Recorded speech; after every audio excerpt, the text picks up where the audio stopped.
Hello viewers, welcome to my channel, our English classroom. Here I am Pramod and I would like to welcome all of you to another brand new video. And if you are new to my channel, please subscribe the channel and hit the bell icon so you can get all the updates on my videos. And now I would like to tell you that in this video, in my channel, you will get videos on grammatical topics as well as vocabulary related videos. Also, you will get several spoken English materials. So keep watching my channel.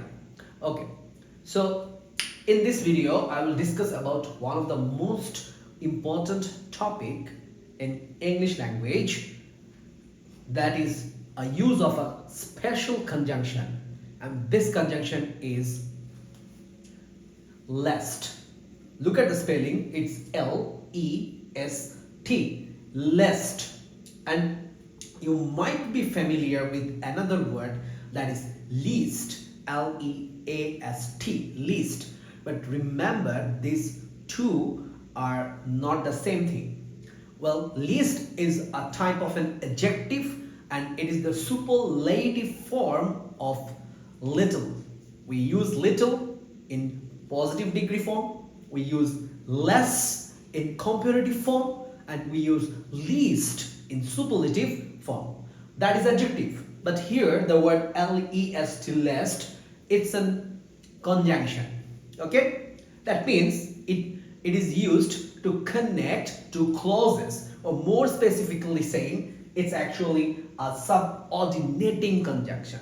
So there are different types of conjunction, and subordinating conjunctions are used to create subordinating clauses. Actually, we use them in when we write a complex sentence, and lest is that type of sentence. Well, now you can ask me, what is the purpose of making this video? Well, so I have started a series on right forms of verb, and you if you focus on right forms of verb rules, you will get a type of question where you may get this conjunction lest, and after that there will be a blank space and you need to write the correct verb over there. Okay, again, there's another purpose of making this rule, and that is, we know that in our SSC examination we got a topic that is known as completing sentence. So in that type of question, one part of the sentence is given and you need to complete the sentence by writing the other part. Well, this is a very common question in completing sentence, the uses of lest. So if you know the structure, how to make the sentence by using lest, it will make your way out. So let's get started. As you can see that lest is a conjunction and it's a subordinating type of conjunction. And one more thing, as you can see over there on the top of the board, I have written the meaning of the lest, that is for fear that. So it is the dictionary meaning of the word lest, for fear that. Well, in Bengali language, we use these terms like onnothai or amon jeno na hoy. So this type of expression we available use in our daily speaking or daily life conversations. So what happens when we want to make this type of conversations in English? So there you need to use the conjunction lest.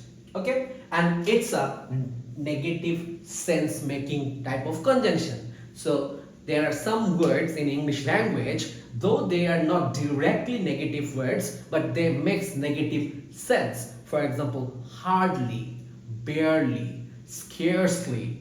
Similarly, lest. So this word is also creates a negative sense, and that is the reason never use any not or any type of negative adverbs when you are using the conjunction lest. So keep that in your mind all the time. Okay, so now let's see some rules and regulations of using the lest.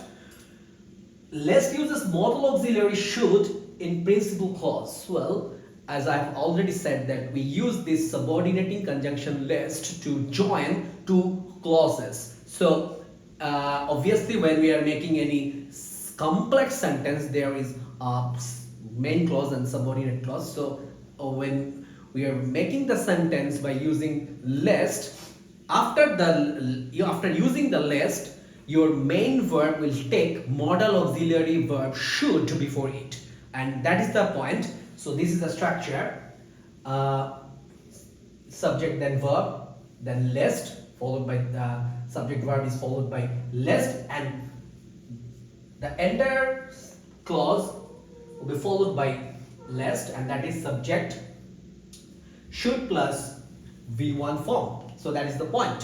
Whenever you are answering right forms of verb questions, keep that in your mind that if the blank is after list, you need to use should and then the base form of your main verb. So that is the point. Should plus base form of the main verb. Remember, in some sentences there is no modal auxiliary should, rather there is directly verb is appearing in those sentences. So that is also a rule of using list. Either use modal auxiliary should and or don't use any type of modal auxiliaries, like other modal auxiliaries like shall, can. No, you cannot use them. If you want to use modal auxiliary, and the only modal auxiliary you can use, that is should, and after that we all know that after modal auxiliary verbs the verb takes its base form, and that is the point. We are using the V1 form of your verb.